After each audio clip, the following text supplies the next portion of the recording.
Join DJ Gonzo Tuesdays for The Rush, where he talks everything about the NFL. Wednesdays and Fridays at 8 p.m. Join DJ Gonzo's for The Couch for a wicked good time. Gonzo Style Radio on YouTube and Gonzo Styles on the Facebook.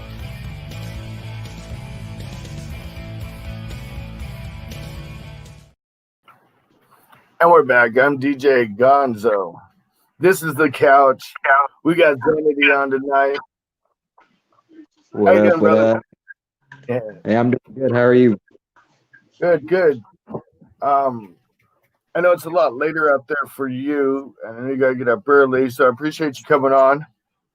Yeah, no problem. Thank you for having me.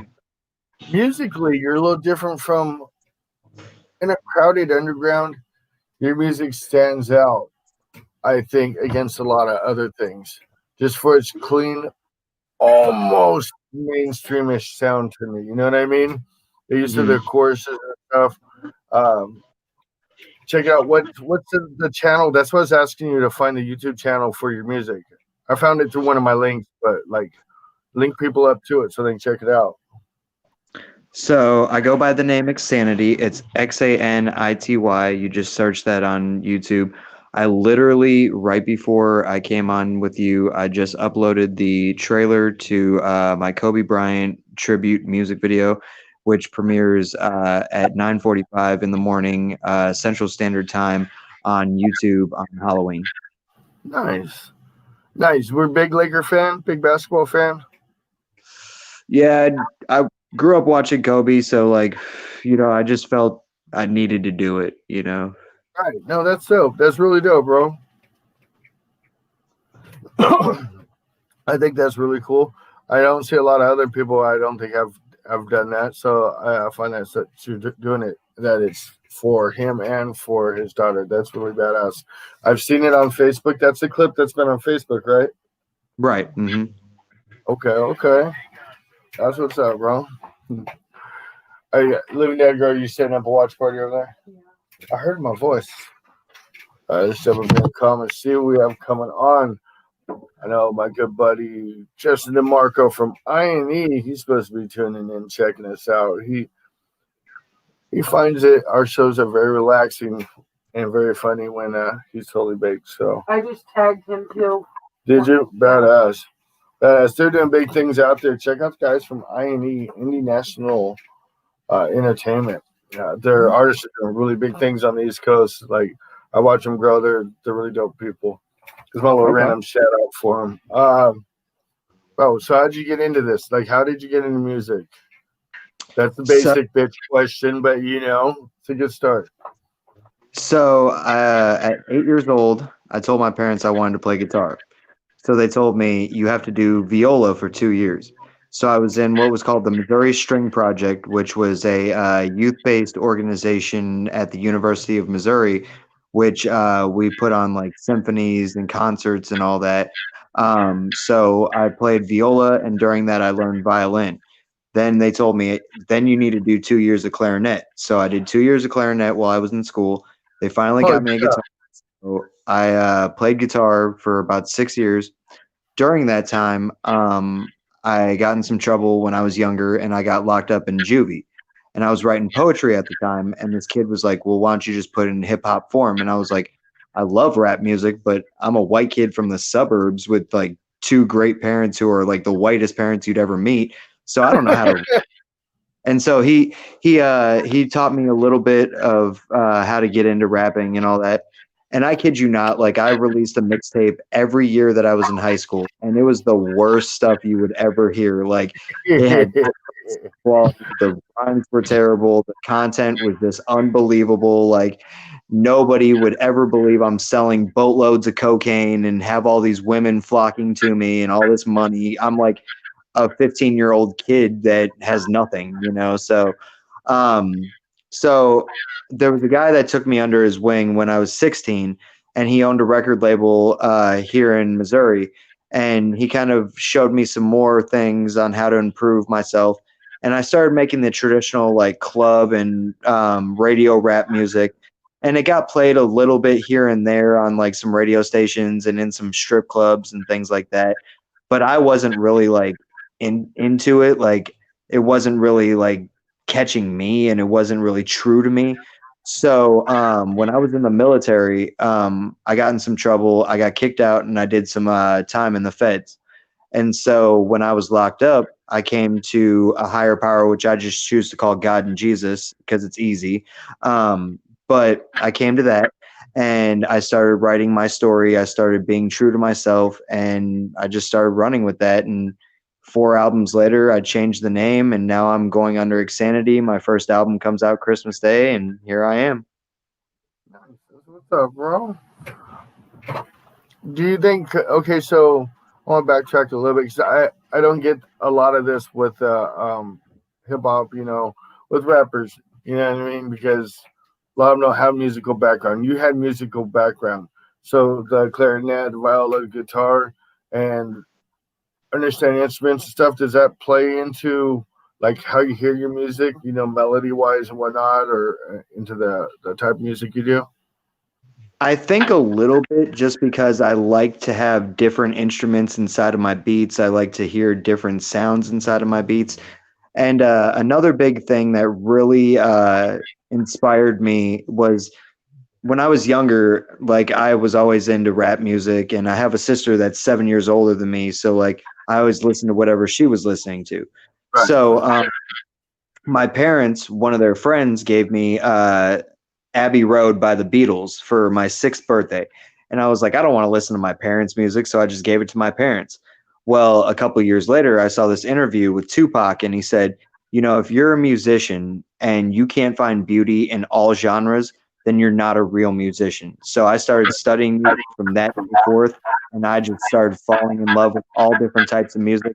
And I want to start incorporating other genres inside of my music as well. Okay. Which is definitely, it's good to be versatile, because if that hasn't reared its head during this COVID thing right now, is versatility with a lot of different people doing different things, like Ritz and his deer, Rebecca, Right.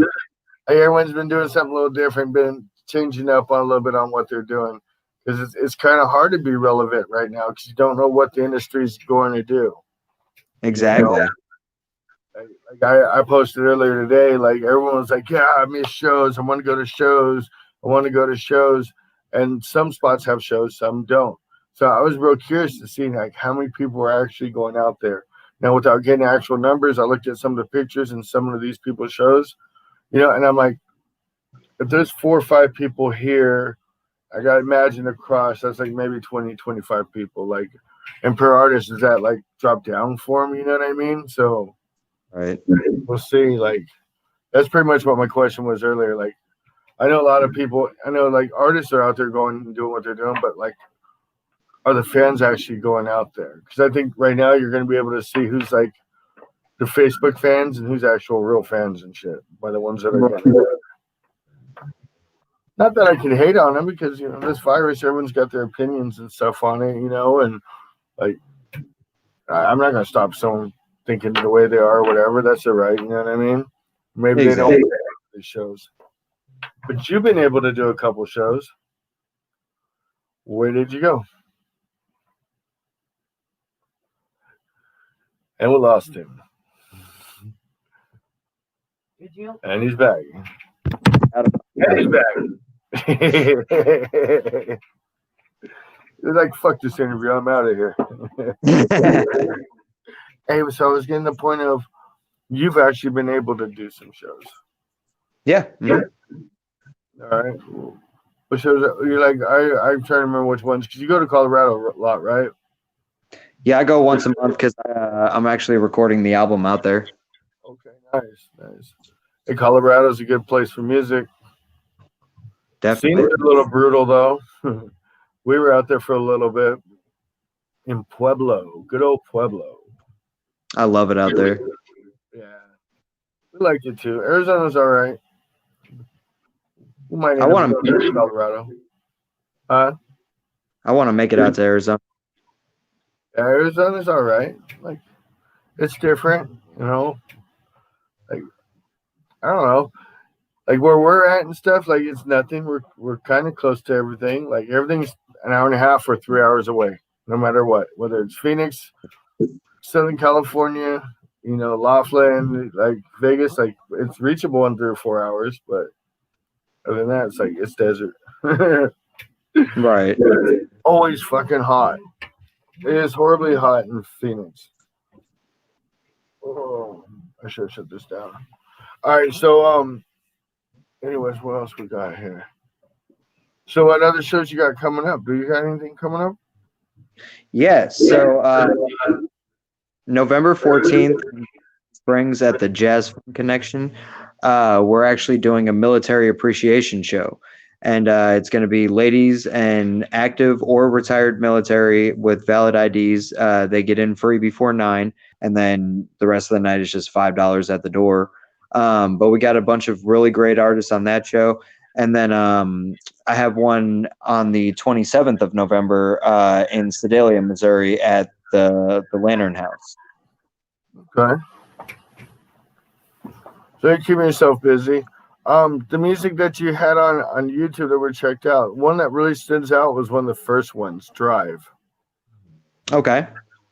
I really like that one. I sent out to a couple other people and they really dug it too. Okay, that's what's up. It's nice, smooth song.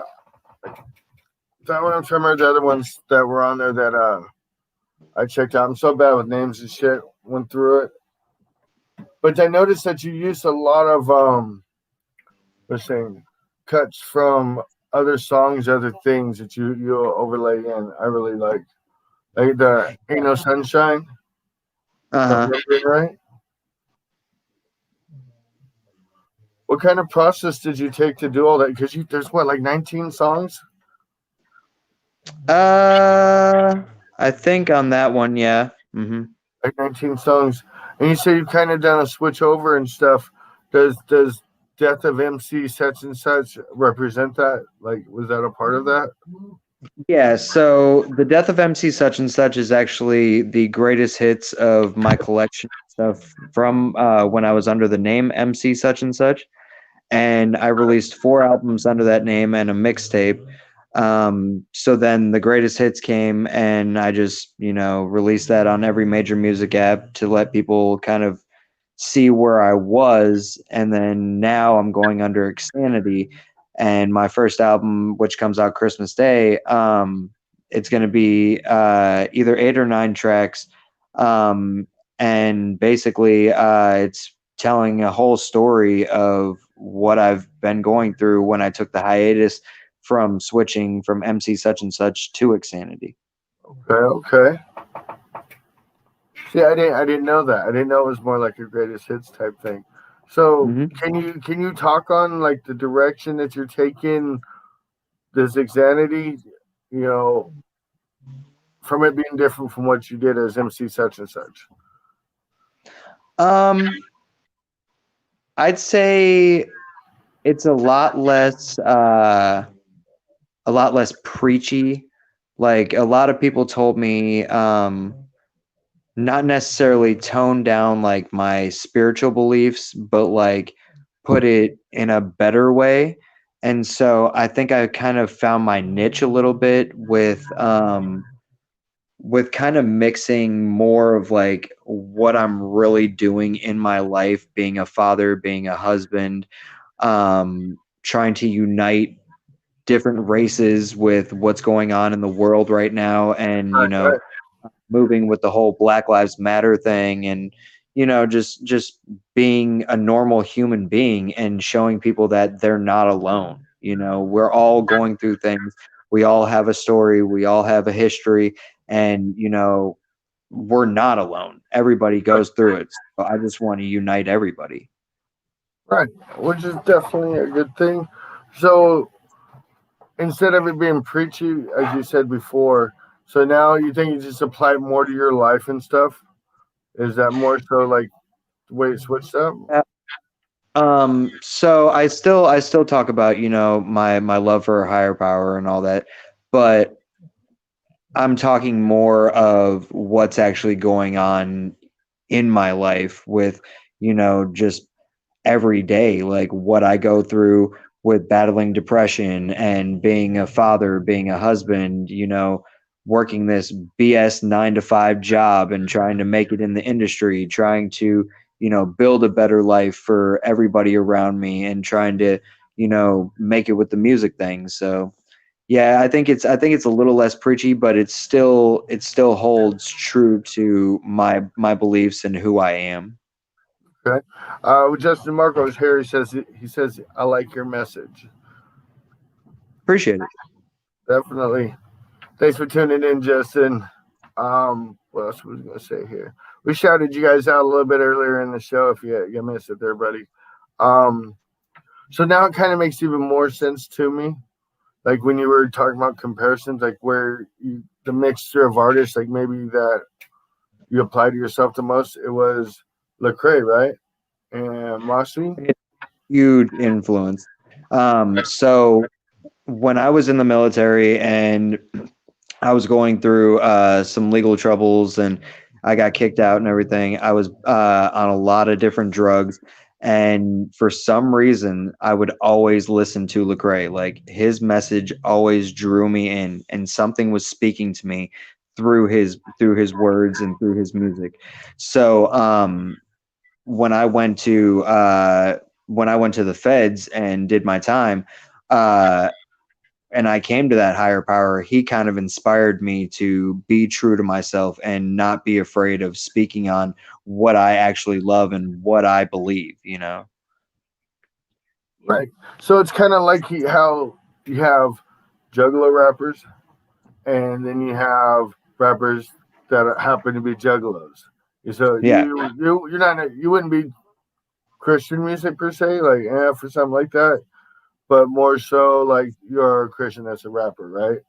So So I said in one of my songs, I said, I am not a Christian rapper, I'm a Christian who raps. oh, there you go, buddy. So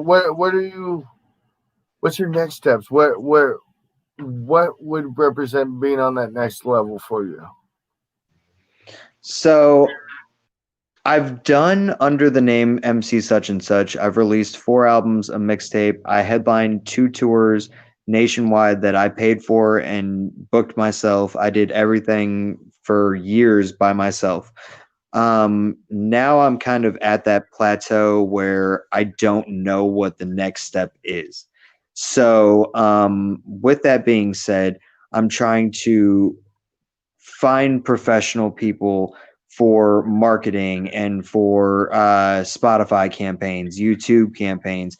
I'm trying to book bigger interviews. I'm trying to find management. I'm trying to build a team because I'm at that point where I did it all by myself and I got burned out. So I know that I can't do it by myself and it's okay to ask for help.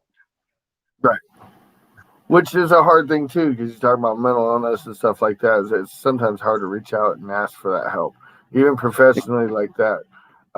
I've gone through different stages of that myself. Like I've been in the cocoon and out the cocoon so many damn times, bro. Like I'm gonna get stuck half in, half out because you just got to adapt and change and keep moving forward. And it's the connections. It's the good business out there, and it's like I said, I got my worries about the business because there was enough, shit goes wrong at shows. People don't get paid sometimes. Things go bad. Like, what's the industry going to look like when we come back to it, though, especially tour wise? I mean, I do know that a good tour went out. Nile the Madman, Freddie Farm Records, they went out on tour. They had a great time. It looked like it pulled pretty well. You know what I mean? I think he's going back out 2 more times this year. Oh, So wow. there is spots and stuff. Like, you just got to tap in at the right time, right place, and get name out there. That's a big thing right now, especially get the name out because it's a flooded market.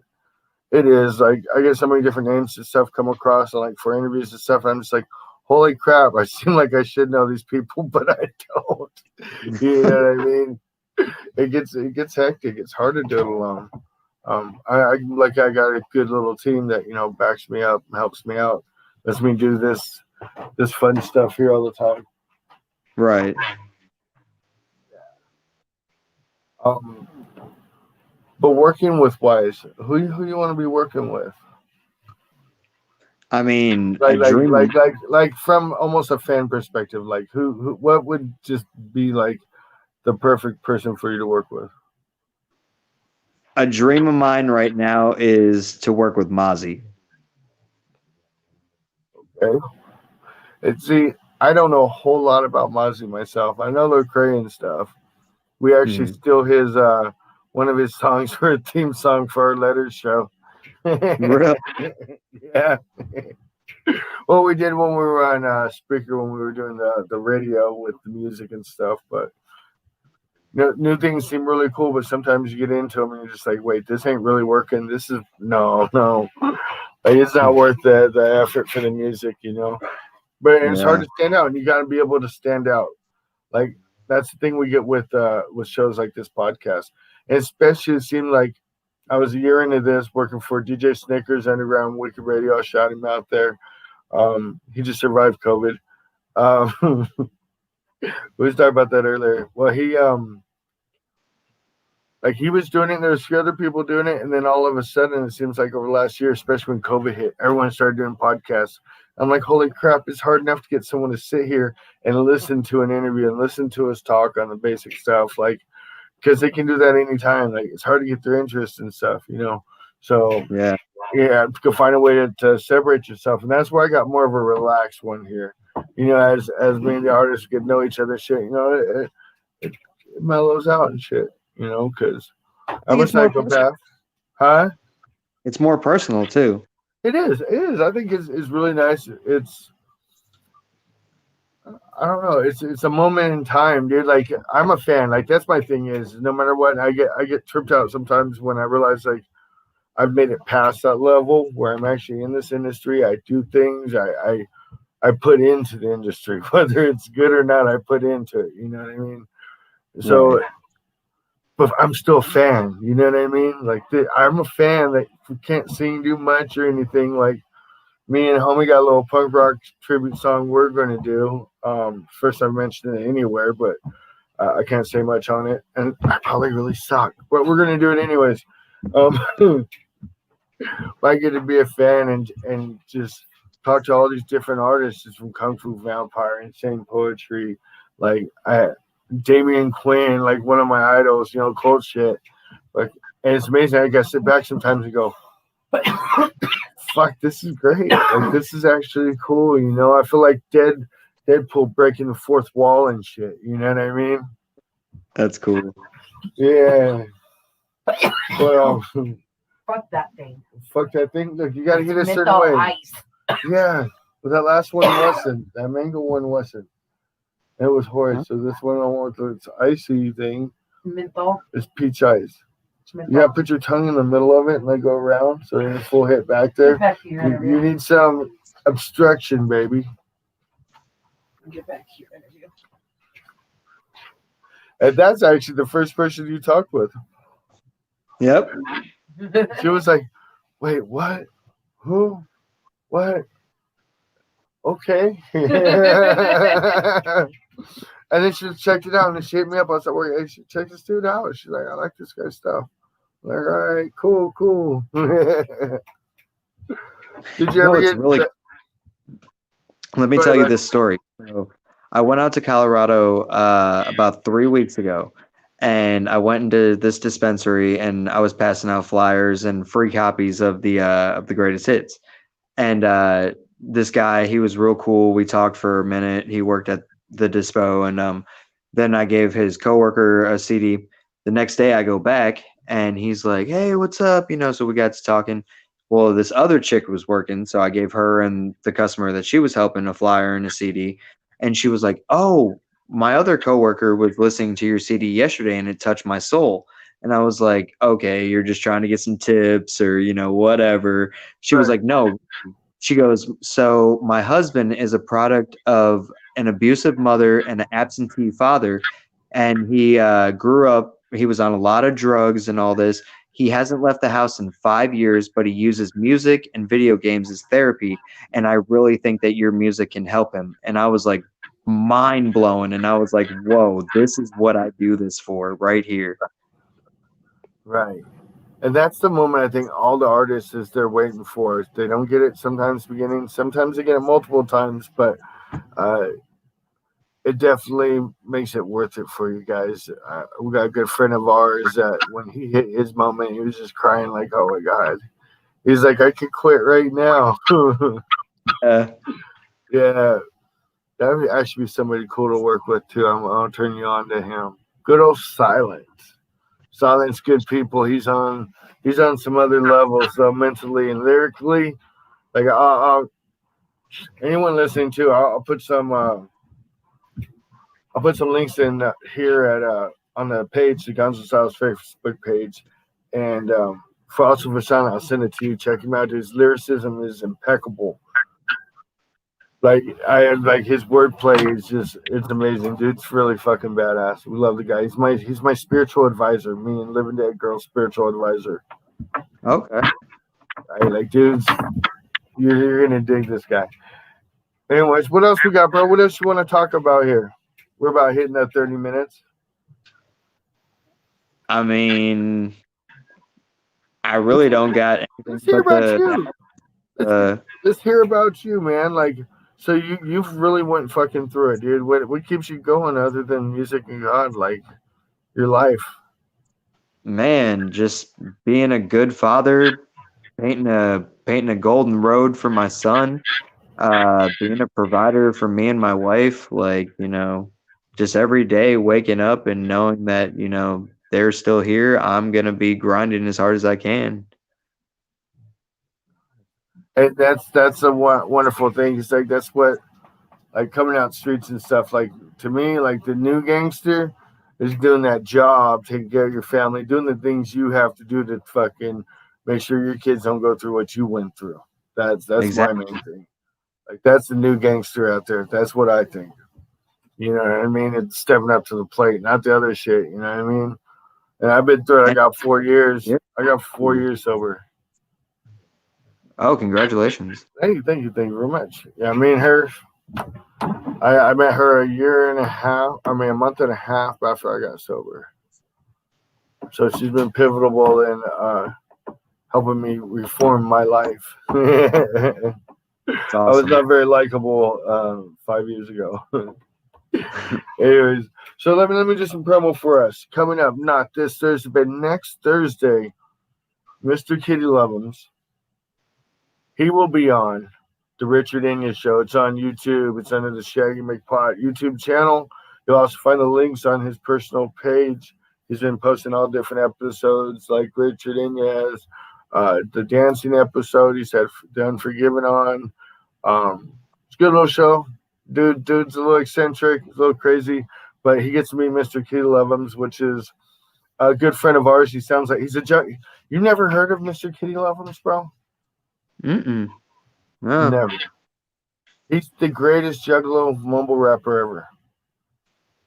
What? Yeah, bro. Seriously, he is legit. Straight out of Sterling Heights in Detroit. Like he's legit. He sounds like this though. He's like, "Yo, what's up, Mr. Xanity and stuff?" You know what I'm saying? You know what I mean? What? Yeah, dude's a beast. He'll be on the show. I'll have to link you up with him. He's a little eccentric. I had to boot him out of my house. He hits on the Living Dead Girl. He went to Honduras. He was playing with jaguars out there because he loves his cats. He's all about America petting kitties again. He's always talking about petting kitties. He was out and he was wrestling tigers, and then he got stranded in Afghanistan. But our good friend King Duke, owner of Sexy as Fuck Clothing, rapper extraordinaire, he had to go to sperm bank down, donate 19 gallons of sperm to raise enough money to get Mr. Kitty Lovins back from Afghanistan, as he calls it, because he was stuck over there. But so he's back, and he'll be popping in and around here and there. Lord help us all. The guy's something else. But he'll be on that show, and then we're gonna bring Richard India on our show. We get a little show, King BS, that is. King bullshit. What the fuck? Oh, you don't know, Josh? Where'd he go? He left again. Share fun, King BS. What kind of nonsense are you talking, my good friend? I think I'm on to you. I think I found a clue to who you really are. And he's back. You said you're in Missouri, right? Yes. Okay, check out Josh Marino, King Duke. He's doing a lot of stuff in Missouri. He's good people, good friend of mine, very good friend of mine. Mr. Kitty Loves peed in his butt to show him dominance once, but that's between those two. I'm gonna let that one be. But yeah, no, good people's out there in Missouri, bro, St. Louis and shit, Salem, stuff like that. But someone good to check out. I actually talked to him a little bit already. You know, I've been doing my little things and stuff, bro, behind scenes. Okay. Wherever my tainted mind takes me. We have a guy on here that says back and King BS. That is, I don't know if his name is having fun or shaving fun. I do not know who this person is, but they know me some, and I'm gonna figure out who it is. I got a clue. It has to do with Texas. That's all I'm gonna say. I think I'll figure out who you are. If anyone tuning in, this man, family life first before his amazing music career just getting going. Early work in the morning. So do I. So you got any shout outs, anything you wanna say before we get off here, bro? Nah, man, I just want to say thanks for having me, and I hope that we can do this again sometime, and I hope to do more work with you in the future. All right, bro, for sure. We're definitely gonna make some things happen. This is the couch. I'm DJ Gonzo. This is Xanity. I'm saying it right now. This was the couch. We're out of here. Oh, let me do. Here's my little outro. I love my outro. You get to hear, dude, right now. It's part of my outro. Every good show has to have an outro. You know what I'm saying? Stuff, you skirt. Yeah. Mr. Kid Loves. All right, we're out, folks. Good night. Go to bed. Go spank your monkey before the monkey spank you.